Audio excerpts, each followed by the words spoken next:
This program is recorded and presented by Chippewa Valley Community Television. The audio for this program can be heard on WRFP LP 101.9 FM. Chippewa Valley Community Television presents Your Local Race. Meet the Candidates 2016. Hi, I'm Bob Brown, News Director at Chippewa Valley Community Television. Welcome to another in our series of interviews with candidates for the Branch 1 seat in Eau Claire County Circuit Court. Today we're speaking with John Manydeeds. John, thanks for being here. Good to see you, Bob. John has been a public defender in Eau Claire and Chippewa County for the past 30 years and just finished a 7-year term on the Eau Claire County Board. Aside from that, John, why don't we begin by having you introduce yourself to the voters and tell them why you want to be a judge. That's a long answer. I'm not going to give you the long answer. You know, what I'm going to tell you is that I've been very active in this community, and I think that judges traditionally, if you go back to pre-constitutional times, if you had a community, they would have somebody called elders, and the elders were usually the people that had been respected within the community for their intelligence and common sense and their ability to know the ins and outs of the community. I've been very active in Eau Claire. I have been involved not just on the county board, but I've been on the Boy Scouts, I've been on the parish council at St. Olaf. I am currently the attorney coach at Regis High School for their mock trial team, and that would be your number 30 there almost. Well, pretty close. 25, I think it is actually. And, you know, it's a matter of being involved in the community. And I think that I am a good candidate for judge because I have a good understanding of what it makes to be a good judge. Over the years, I've been in front of a lot of judges, and the excellent judges, the very best ones, all have the same characteristics. They listen well, and they will sit and they will pay attention to what's going on until the last bit of evidence is made. I've had friends who are judges tell me that the hardest thing to do is not to jump to a conclusion. I have watched judges who have something called judicial temperament. You know it when you see it, and you understand what that means. And I've been in front of a lot of judges who have that. There is also intelligence, common sense, and the ability to make decisions regardless of your personal feelings in a case. Circuit court judges cannot be an activist judge. Activist judges are for a different level. The circuit court judges tend to be, for lack of a better description, the worker bees of the judicial system. They're the ones that handle all the criminal cases that roll through initially, all the first time you hear civil cases. And from that point of view, you've got a lot of cases you have to work on and make decisions on. I think I'm at a point in my career where, given all of the background I have and my upbringing, that it would be the best use of my skills to help this community, and I love this community very much, to be a judge, because I want to make this community better. And that's what I've striven or been making strives for all my life. That's why I was on the county board, and that's why I was the chair of the Judiciary and Law Enforcement Committee. Okay. Now, as a public defender, you've had many years of experience in criminal law. What about your experience in family law and civil litigation? No attorney going into a judicial position is going to have all the experience they need. What happens or will happen if I win is I will get paired up with a mentor judge who will rely upon me, and I will rely upon them for information. I know a lot about criminal law. Most people who assume the judgeship do not know the level of criminal law that I know, and they rely upon other judges for that information too. And so I don't think it would be that complex for me to step in. Plus, I did go to law school at one point in time. Granted, it was 1985, but obviously I did well enough to become a member of the State Bar of Wisconsin, and I've been in good standing ever since. Okay. Now, in addition to your education and your legal experience, what kind of personal qualities do you bring to that will allow you to be an effective judge? Personal qualities. My personal qualities come from my family. My family has been tremendous. When I grew up, my mom and my dad made sure that we worked and we made efforts to have integrity in everything we did, that we did a great job in everything that we did. that we were trustworthy. And where that comes from is my mom was from Massachusetts. Her dad came from Italy. Her mom came from Poland. They were both Catholics, strong Catholics. They had 13 children together. And they made sure that those children in that family all had the same basis of understanding, the importance of faith, family, and community, making the community better, taking care of each other, and the importance of faith. My dad was born on the prairies of Montana. He's dead now, a Lakota. He was a Hunkpapa, and he was born in a teepee. And he did not speak English as he was growing up. He learned it when he was 9 or 10 years old.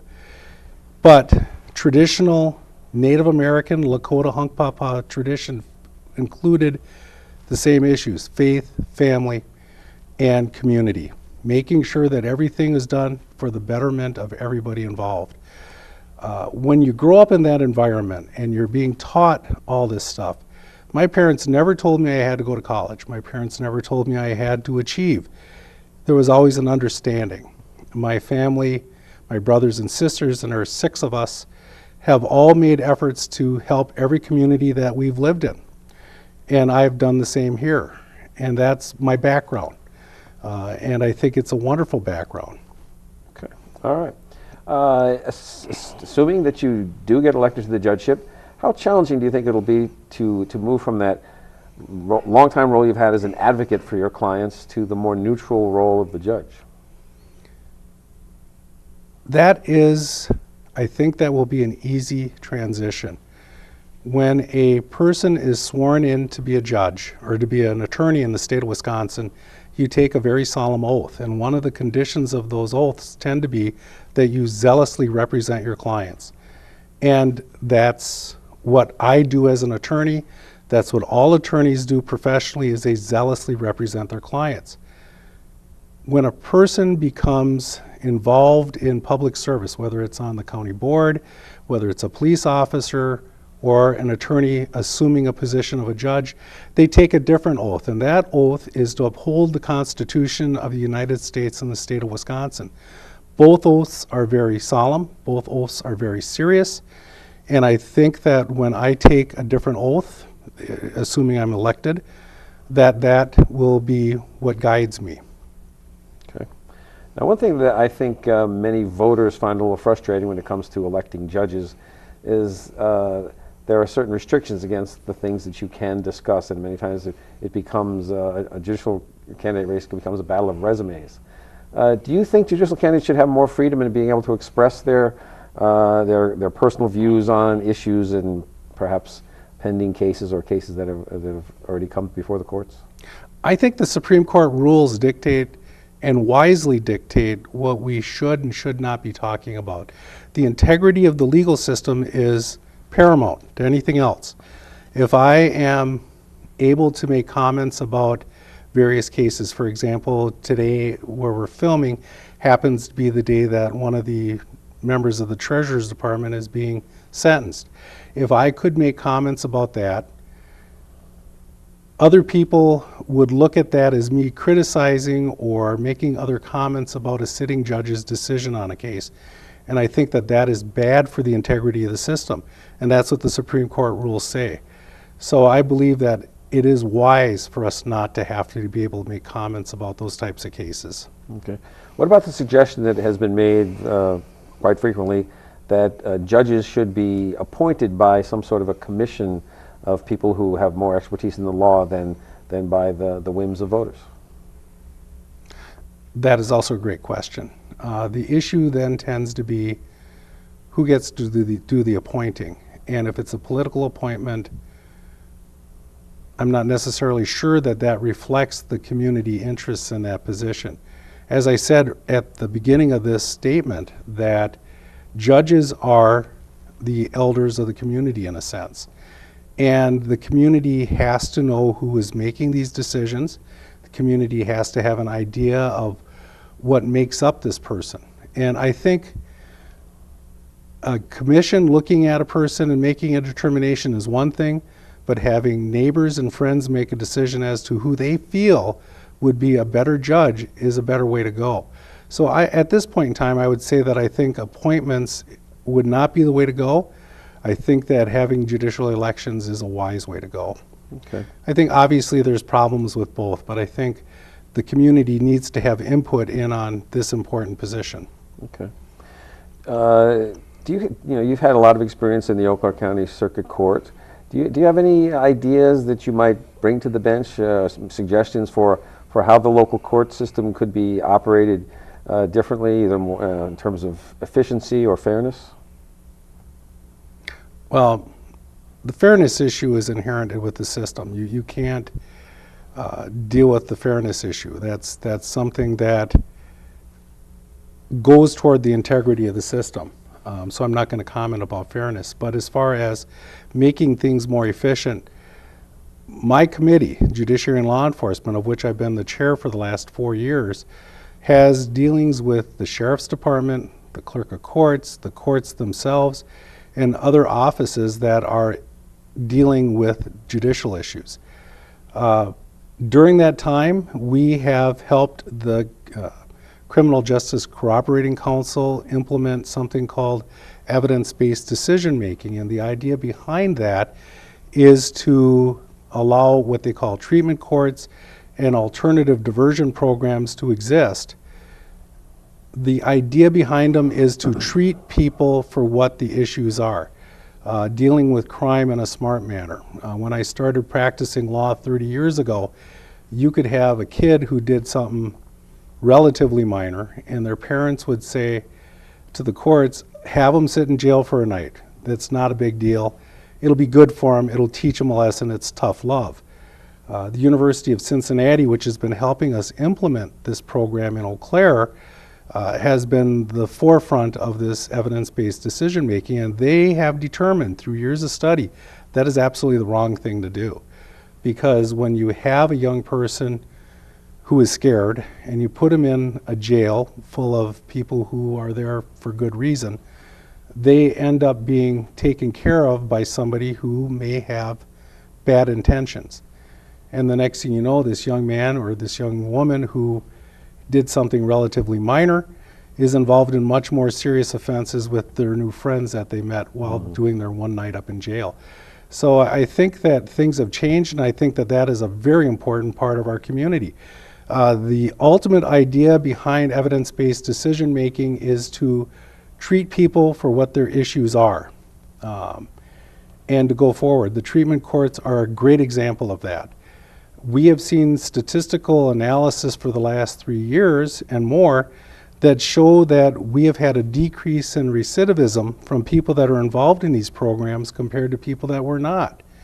80% decrease is huge. There was an article in the Eau Claire paper not too long ago talking about the decrease in drunk driving charges and convictions in Eau Claire. And I think they go hand in hand with a lot of our evidence-based practices. Okay. Just briefly, we're getting short on time here, but do you have any judicial role models? I have a lot of role models. Maybe one. Well, I can give you two. Okay. I'll give you two right off the top, well, three off the top of my head. Judge Barland here in Eau Claire. Well, actually, Judge Barland, Proctor, and O'Brien were the three judges that I first met in Eau Claire, and they were all wonderful judges. Dick Stafford up in Chippewa, and Eric Wall. And a lot of the other judges are still sitting, so I'd rather not mention them. Okay. But those judges all had the traits I was telling you about earlier, what excellent judges have, especially the idea of making sure that people felt that they were treated fairly while they were in front of them, that they listened. All right. In the time we have available, I want to leave you an opportunity to, if there's anything else about yourself that you'd like the voters to know when they go into the voting booth on April 5th, now's your chance.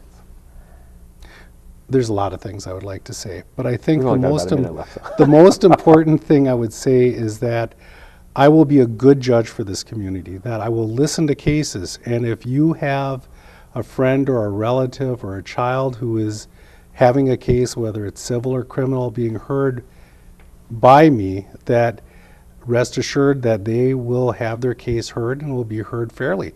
I will not jump to decisions and snap decisions based upon small bits of evidence. And they will walk out feeling that they have been fairly handled. All right, then. John Manydeeds, candidate for the Branch 1 seat in Eau Claire County Circuit Court. Thanks for your time today. Thanks for being here. Thank you all for watching. We hope you'll tune in to Channel 994 on the local cable system to see our interviews with both candidates for the judicial seat, also candidates for seats on the Eau Claire City Council, County Board, and School Board. You can also view those interviews on our website. Go to cvctv.org, see them on demand. Get yourself informed, and on April 5th, be sure to get out and do your civic duty. Vote for the candidates of your choice.